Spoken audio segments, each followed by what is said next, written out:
दोस्तों इसमें हम सैयद वंश से संबंधित प्रश्नों को देखेंगे। सबसे पहले सैयद और लोदी वंश से। सैयद वंश का जो समयकाल है वो 1414 से 1451 ईस्वी तक, और लोदी वंश का जो शासनकाल है 1451 से 1526 ईस्वी तक माना जाता है। दोस्तों पहला प्रश्न है कि 1414 ईस्वी में दौलत खां को पराजित करके खिज्र खां ने किस वंश की स्थापना की थी? तो खिज्र खां द्वारा स्थापित वंश था सैयद वंश। रैयते आला की उपाधि धारण करने वाला सैयद वंश का शासक कौन सा था? तो ये खिज्र खां था जिसने रैयत ए आला की उपाधि धारण की थी। सल्तनत काल में शासन करने वाला एकमात्र शिया कौन था? तो ये था सैयद वंश। सैयद वंश जो है वो शिया मतावलंबी था, जबकि अन्य जो शासक थे वो जो हैं सुन्नी संप्रदाय के मानने वाले थे। दोस्तों सैयद वंश का सबसे योग्य शासक मुबारक शाह था। इसने तारीख ए मुबारक शाही के लेखक याहिया बिन अहमद सरहिंदी को संरक्षण प्रदान किया था। तो याद रखिएगा, सैयद वंश का सबसे योग्य शासक मुबारक शाह। और दिल्ली सल्तनत में प्रथम अफगान राज्य के रूप में लोदी वंश की स्थापना किसके द्वारा की गई थी? तो ये था बहलोल लोदी। बहलोल लोदी ने दिल्ली सल्तनत में प्रथम अफगान राज्य के रूप में लोदी वंश की स्थापना की थी। लोदी वंश के शासकों के क्रम देख लेते हैं।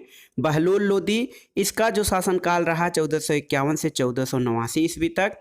सिकंदर लोदी 1489 से 1517 ईस्वी, और इब्राहिम लोदी 1517 से 1526 ईस्वी तक शासन किया था।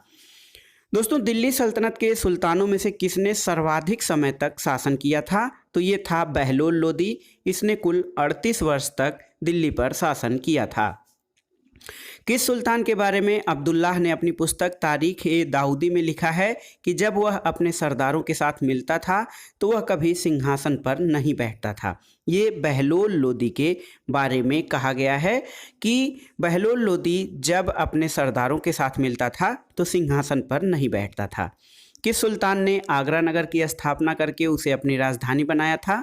तो सिकंदर लोदी। सिकंदर लोदी ने आगरा की स्थापना की थी और उसे अपनी राजधानी बनाया था। सिकंदर लोदी ने भूमि की माप के लिए किस पैमाने का प्रयोग आरंभ किया था? गज ए सिकंदरी। सुल्तान की उपाधि धारण करने वाला लोदी वंश का प्रथम शासक कौन था? सिकंदर लोदी। और सिकंदर लोदी ने मुसलमानों में प्रचलित अनेक कुप्रथाओं जैसे मुहर्रम पर ताजिया निकालना, महिलाओं को पीरों के मज़ारों पर जाने या उनकी याद में जुलूस निकालने पर प्रतिबंध लगा दिया था। अगला प्रश्न देखते हैं दोस्तों, सल्तनत कालीन वंश, उसका शासनकाल और संस्थापक। यहाँ से भी प्रश्न पूछे जाते हैं कि सल्तनत कालीन जो वंश रहे उन्होंने कितने वर्षों तक शासन किया था, और सबसे अधिक वर्षों तक शासन करने वाला वंश कौन था, और उन वंशों के संस्थापक कौन थे। तो आइए देखते हैं दोस्तों। मामलुक वंश, ये 1206 से 1290 तक यानी 84 वर्षों तक शासनकाल रहा इसका, और इसका संस्थापक ऐबक था। खिलजी वंश जो कि 1290 से 1320 तक रहा, ये मात्र 30 वर्षों तक खिलजी वंश का शासन रहा। जलालुद्दीन खिलजी इसका संस्थापक था। तुगलक वंश 1320 से 1414 तक चला था, 94 वर्ष। दोस्तों सबसे अधिक जो तुगलक वंश का शासन रहा, और गयासुद्दीन तुगलक ने तुगलक वंश की स्थापना की थी। सैयद वंश जो 1414 से 1450 ईस्वी तक चला था, 37 वर्ष तक। खिज्र खां इसका संस्थापक था। और लोदी वंश देखते हैं। लोदी वंश जिसका कि शासनकाल 1451 से 1526 तक रहा, इसने 76 वर्षों तक दिल्ली पर शासन किया, और बहलोल लोदी इसका संस्थापक था। दोस्तों दिल्ली सल्तनत के वंशों में सर्वाधिक शासनकाल तुगलकों का रहा है। तुगलकों ने 94 वर्ष तक शासन किया, और न्यूनतम शासनकाल खिलजी वंश का था।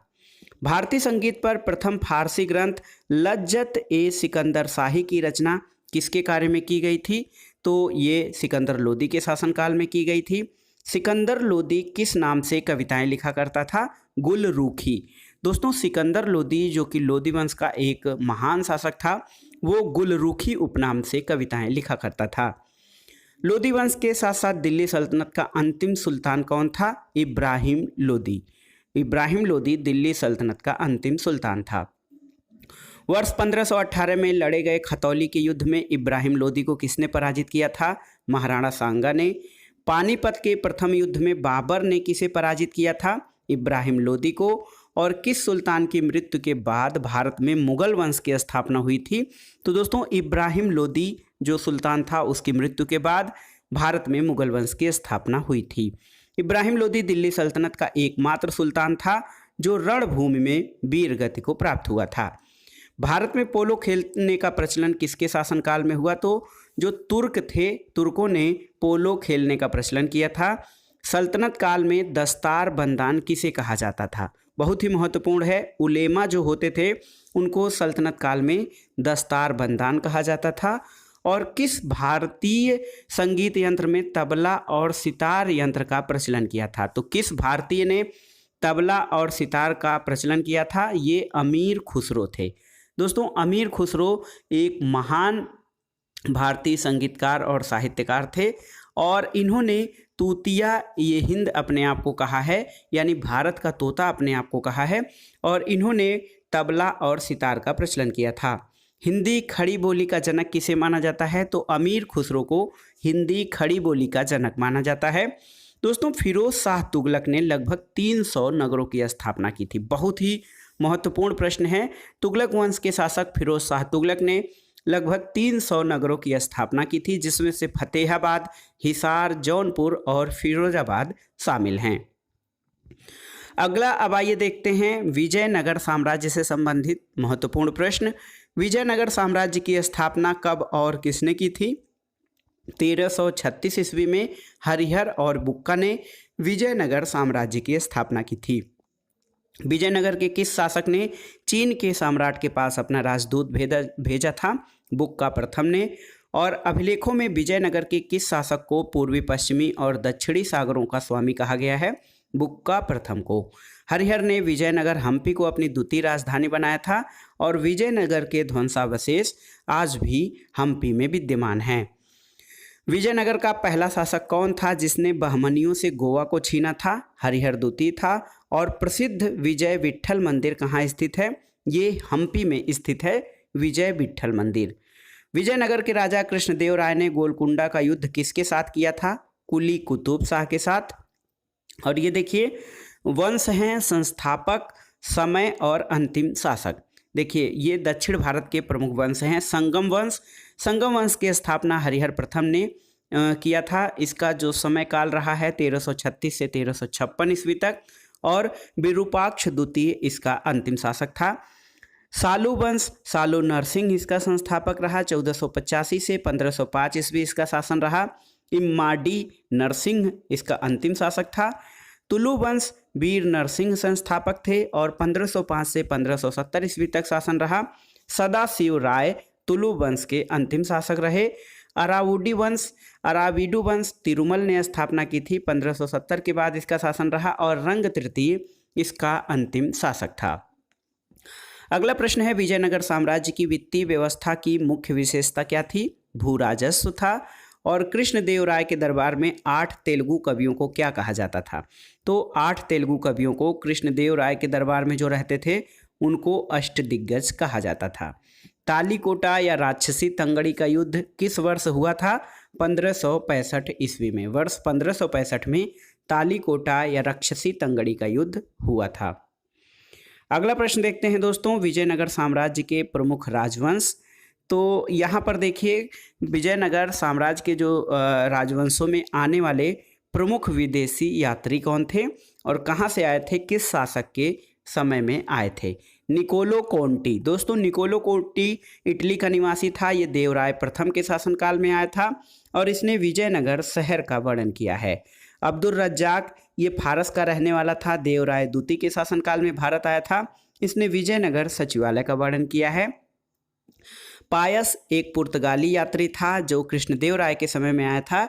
इसने विजयनगर के शिल्प और व्यापार का वर्णन किया है। बारबोसा एक पुर्तगाली यात्री था जो कृष्णदेव राय के समय में आया था। इसने सती प्रथा का वर्णन किया है। सीजर फ्रेडरिक पुर्तगाली यात्री था, सदाशिव राय के शासनकाल में आया था और विजयनगर का वर्णन इसने किया है। नूनीज एक पुर्तगाली यात्री था, अच्युत देव राय के शासनकाल में आया था। इसने सती प्रथा का उल्लेख किया है। और निकितिन बहुत ही महत्वपूर्ण है दोस्तों। निकितिन ये रूस का रहने वाला था, मोहम्मद तृतीय के शासनकाल में आया था इसने विजयनगर की असमानता का वर्णन किया है। प्रसिद्ध विजयनगर शासक कृष्णदेव राय के अधीन किस साहित्य का स्वर्ण युग था? तो ये जो तेलुगु साहित्य था इसका स्वर्ण युग कहा जाता है कृष्णदेव राय का शासनकाल। जब राजा वाडियार ने मैसूर राज्य की स्थापना की तब विजयनगर साम्राज्य का शासक कौन था? उस समय वेंकट द्वितीय शासन कर रहा था। और अपनी मधुरा विजय कृति में अपने पति के विजय अभियानों का वर्णन करने वाली कवियत्री कौन थी? तो ये गंगा देवी थी। होयसलों की प्राचीन राजधानी द्वार समुद्र का वर्णन वर्तमान नाम क्या है? तो दोस्तों हेलबिड। हेलबिड जो है वो होयसलों की प्राचीन राजधानी द्वार समुद्र का वर्तमान नाम है। और विजयनगर की प्राचीन राजधानी के स्रोत किन खंडहरों से मिलते हैं? हम्पी के खंडहरों से। वैदिक ग्रंथों के भाष्यकार सायण को किसने आश्रय प्रदान किया था? तो विजयनगर राजाओं द्वारा वैदिक ग्रंथों के भाष्यकार सायण को आश्रय प्रदान किया गया था। अब आइए देखते हैं प्रमुख राज्य, संस्थापक, स्थापना, राजवंश, उनकी राजधानी और उनका विलय। देखिए बरार राज्य जो था इसका संस्थापक फतुल्ला इमाद शाह था। 1484 में बरार राज्य की स्थापना की गई थी। इसमें इमाद शाही राजवंश चला। इसकी राजधानी एलिचपुर और गविलगढ़ थी। 1574 ईस्वी में को है इसका विलय अहमदनगर में कर दिया गया था। बीजापुर राज्य, इसकी स्थापना यूसुफ आदिल खान ने किया था 1489 ईस्वी में। आदिल शाही राजवंश के रूप में यहाँ पर बीजापुर में शासन चला। नौरसपुर बीजापुर की राजधानी थी और 1686 ईस्वी में औरंगजेब द्वारा इसे मुगल साम्राज्य में मिला लिया गया था। अहमदनगर राज्य जो था मलिक अहमद इसका संस्थापक था। 1490 में स्थापना हुई थी। ये मलिक अहमद जो है निजाम शाही शासन या राजवंश था। जुन्नार और अहमदनगर इसके राजधानियाँ थीं। 1633 ईस्वी में शाहजहां द्वारा मुगल साम्राज्य में इसका विलय कर दिया गया था। गोलकुंडा राज्य, ये कुल्लू कुतुब शाह ने 1512 में इसकी स्थापना की थी कुतुब शाही राजवंश के अंतर्गत। गोलकुंडा की राजधानी भी गोलकुंडा थी और 1657 में औरंगजेब द्वारा इसे मुगल साम्राज्य में जीत लिया गया था। बीदर राज्य बहुत ही महत्वपूर्ण था। अमीर अली बरीद ने इसकी स्थापना की थी 1556 ईस्वी में। और वरीद शाही जो है इस राजवंश के अंतर्गत बीदर इसकी राजधानी थी और 1618 ईस्वी को इसे बीजापुर में विलयित कर लिया गया था। दोस्तों विजयनगर साम्राज्य 1336 से 1646 ईस्वी तक मध्यकालीन दक्षिण भारत का एक प्रमुख साम्राज्य था। अब आइए देखते हैं दिल्ली सल्तनत के अंतर्गत प्रशासन किस प्रकार चलता था, उसमें प्रमुख प्रशासनिक अधिकारी कौन थे और शासन और प्रशासन का कार्य कैसे संचालित किया जाता था इसके बारे में। तो देखिए दीवाने मुस्तख राज विभाग की स्थापना किसके कार्यकाल में की गई थी? अलाउद्दीन खिलजी के। सल्तनत काल के अधिकांश अमीर और सुल्तान किस वर्ग के थे? तुर्क वर्ग के। फिरोज शाह तुगलक ने इस्लाम में रूपांतरित या धर्मांतरित किए गए व्यक्ति को अपना वजीर नियुक्त किया था। तैलंग ब्राह्मण खान ए जहां को फिरोज शाह तुगलक ने इस्लाम में धर्मांतरित तैलंग ब्राह्मण खान ए जहां को अपना वजीर नियुक्त किया था। विजारत का चरमोत्कर्ष किस राजवंश के अंतर्गत हुआ? तुगलक वंश के अंतर्गत। सल्तनत काल में भू राजस्व की सर्वोच्च ग्रामीण अधिकारी कौन होता था? चौधरी। और हक ए सर्व कर किस पर लगाया जाता था? तो दोस्तों हक ए सर्व कर सिंचाई पर लगाया जाता था। इस्लामी शरीयत के अनुसार करों के कौन से प्रकार थे? देखिए जजिया कर, ये गैर मुस्लिमों से लिया जाने वाला कर था। जकात, मुसलमानों से उनके आय का 2.5% यानी 2.5% स्वैच्छिक धार्मिक कर के रूप में लिया जाने वाला कर था। खुम्स जो था ये लूट से प्राप्त धन था। इसके 1/5वें हिस्से को सुल्तान और 4/5वें हिस्सों को सैनिकों में बांटा जाता था, परंतु अलाउद्दीन के काल में केवल 1/5 हिस्सा सैनिकों को दिया जाता था। खराज भू राजस्व था जो कि गैर मुसलमानों से लिया जाता था। दोस्तों सिक्कों पर बगदाद के अंतिम खलीफा का नाम सर्वप्रथम किस शासक के शासनकाल में अंकित हुआ था? तो अलाउद्दीन मसूद शाह के शासनकाल में सिक्कों पर बगदाद के अंतिम खलीफा का नाम अंकित किया गया था। इल्तुतमिश ने अपने शासनकाल में चांदी का टंका और चांदी का जीतल नामक 2 सिक्के चलाए थे। तो याद रखिएगा इल्तुतमिश ने अपने शासनकाल में चांदी का टंका और तांबे का जीतल 2 सिक्के चलाए थे। सल्तनत काल में फवाजिल का क्या तात्पर्य था? दोस्तों, फवाजिल जो था वो इक़्तिदारों द्वारा सरकारी खजाने में जमा की जाने वाली अतिरिक्त राशि होती थी। जवाबित का संबंध किससे था? राजकीय कानून से। और दिल्ली सल्तनत में निरंकुश राजतंत्र की स्थापना किस शासक ने की थी? बलबन ने। बलबन ने दिल्ली सल्तनत में एक निरंकुश राजतंत्र की स्थापना की थी और रक्त और लौह की नीति का प्रतिपादन किया था। अगला प्रश्न है सल्तनत काल के प्रमुख विभाग और उनका नाम। दीवाने बिजारत। दोस्तों, दीवाने बिजारत जो है वो वित्त विभाग को कहा जाता था। दीवाने रियासत नियंत्रण विभाग। दीवाने मुस्तखराज, ये कृषकों से बकाया और भू राजस्व वसूलना। दीवाने कोही, तो कृषि के विकास के लिए। दीवाने कजा, दीवाने कजा न्याय विभाग का था और न्याय विभाग का प्रमुख काजी होता था। दीवाने इंसा पत्राचार विभाग था। दीवाने अर्ज सैन्य विभाग। दीवाने रियासत विदेश विभाग था। दीवाने बरीद गुप्तचर विभाग और दीवाने बंदगान जो था वो दास विभाग होता था। तो ये आप याद कर लीजिएगा, क्योंकि सूची 1 का सूची 2 से सुमेलन कराने के लिए भी इस तरह के प्रश्न पूछे जाते हैं। अगला प्रश्न है दिल्ली सल्तनत के किस शासक ने इक्ता व्यवस्था प्रारंभ की? तो इक्ता व्यवस्था इल्तुतमिश के द्वारा प्रारंभ किया गया था। सल्तनत काल में केंद्रीय प्रशासन की संपूर्ण शक्ति किसमें निहित होती थी? तो सुल्तान में केंद्रीय प्रशासन की संपूर्ण शक्ति थी। सल्तनत काल में सुल्तान को सहायता प्राप्त करने के लिए गठित मंत्रिपरिषद को किस नाम से जाना जाता था? मजलिस-ए-खलवत। मजलिस-ए-खलवत नाम से जाना जाता था मंत्रिपरिषद को, जो कि सुल्तान को सहायता प्रदान करती थी शासन कार्य में। अगला प्रश्न है इक़्तिदारों पर नियंत्रण स्थापित करने के लिए ख्वाजा नामक अधिकारी की नियुक्ति किसके द्वारा की गई थी? तो ख्वाजा नामक अधिकारी बलबन के द्वारा स्थापित किया गया था। सल्तनत काल में भू राजस्व की दर सामान्यतः कितनी होती थी? तो 20 से 25% होती थी भू राजस्व की दर। सल्तनत काल के प्रमुख अधिकारियों के बारे में आइए जानते हैं। आरिज-ए-मुमालिक, ये सैन्य विभाग का प्रधान होता था। बरीद-ए-मुमालिक गुप्तचर विभाग का। सद्र उस सुदूर धार्मिक विभाग का प्रधान होता था। अमीर-ए-आखूर अश्वशाला का प्रधान। सर-ए-जानदार, तो सर-ए-जानदार सुल्तानों के अंगरक्षकों का प्रमुख होता था। और अमीर-ए-हाजिब, ये दरबारी शिष्टाचार के नियमों को लागू करने वाला अधिकारी होता था। दोस्तों, दिल्ली सल्तनत के प्रशासन में सबसे महत्वपूर्ण व्यक्ति जो होता था वो वजीर था। उसके अधीन एक महालेखा परीक्षक होता था। अब आइए देखते हैं दिल्ली सल्तनत के स्थापत्य कला और साहित्य से संबंधित महत्वपूर्ण प्रश्नों को। प्रश्न है कि दिल्ली का वह सुल्तान जिसने अपनी आत्मकथा लिखी थी? तो ये था फिरोज शाह तुगलक। फिरोज शाह तुगलक ने अपनी आत्मकथा लिखी थी। अलाई दरवाज़ा का निर्माण किस सुल्तान ने करवाया था? अलाउद्दीन खिलजी ने। कुतुब मीनार की 5वीं मंजिल का निर्माण किस सुल्तान ने कराया था? फिरोज शाह तुगलक ने। और दोस्तों, अमीर खुसरो के बारे में हमने चर्चा की। अमीर खुसरो तूतिए हिंद के नाम से विख्यात थे। इनका जन्म पटियाली कासगंज में हुआ था और ये कवि, इतिहासकार और संगीतकार थे।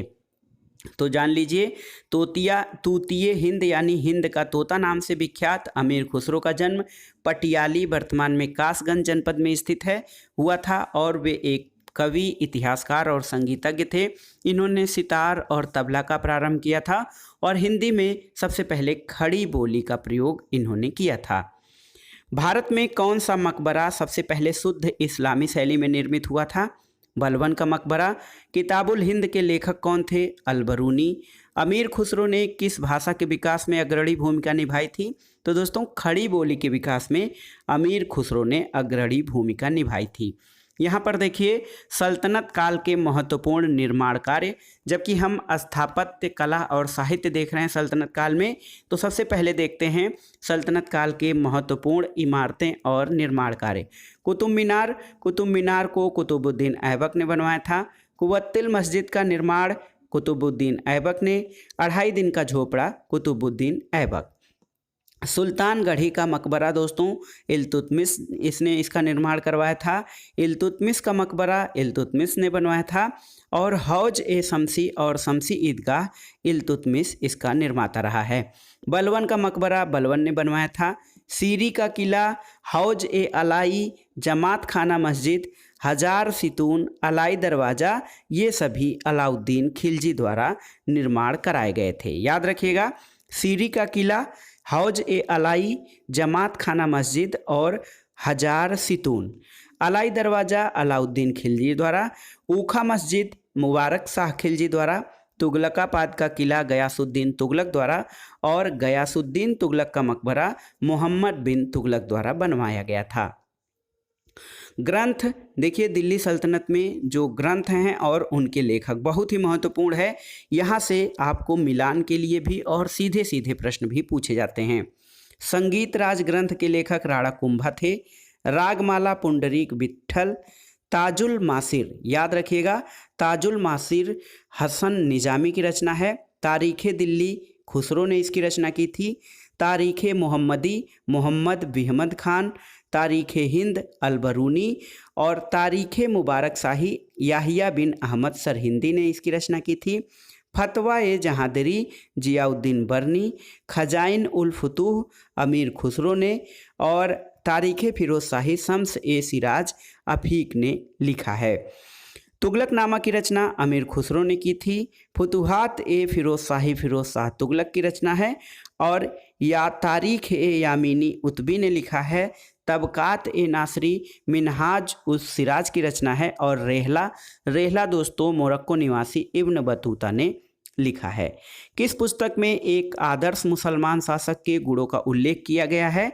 फतवा-ए जहांदारी में। और दिल्ली के सुल्तानों ने किस भाषा को संरक्षण चयन प्रदान किया था? तो दिल्ली के सुल्तानों ने फारसी भाषा को संरक्षण प्रदान किया था। हिंदू मुस्लिम गान वाद्यों का सर्वश्रेष्ठ मिश्रण किस संगीत वाद्य यंत्र को माना गया है? तो सितार को हिंदू मुस्लिम गान वाद्यों का सर्वश्रेष्ठ मिश्रण माना गया है। अमीर खुसरो और शेख निजामुद्दीन औलिया ने दिल्ली के 7 सुल्तानों का शासनकाल देखा था। बहुत ही महत्वपूर्ण है। 7 सुल्तानों का शासन देखने वाला अमीर खुसरो और सूफी संत शेख निजामुद्दीन औलिया थे। नवीन फारसी काव्य शैली सबक ए हिंदी अथवा हिंदुस्तानी शैली का आश्रयदाता या जन्मदाता किसे कहा जाता है? अमीर खुसरो को। अमीर खुसरो को सबक ए हिंदी, जिसको कि नवीन फारसी काव्य शैली कहा जाता है, या हिंदुस्तानी शैली का जन्मदाता माना जाता है। संगीत यंत्र तबला का आविष्कार किसने किया था? अमीर खुसरो ने। और किस राजपूत शासक के संगीत पर एक महत्वपूर्ण पुस्तक की रचना की थी? राणा कुंभा ने। राणा कुंभा की जो रचना है राग दर्पण है। लाहौर पाकिस्तान को भारत में फारसी भाषा के प्रयोग और प्रसार के प्रथम केंद्र के रूप में जाना जाता है। तो यदि प्रश्न ये आता है कि भारत में फारसी भाषा के प्रयोग और प्रसार का प्रथम केंद्र क्या था, तो वो है लाहौर, जो कि अब वर्तमान में पाकिस्तान में है। तो दोस्तों, ये था आज का वीडियो एनसीईआरटी सार संग्रह का मध्यकालीन इतिहास का भाग 2, जिसमें आपने सैयद वंश, विजयनगर साम्राज्य, दिल्ली सल्तनत में प्रशासन और स्थापत्य कला और साहित्य के संबंध में पढ़ा।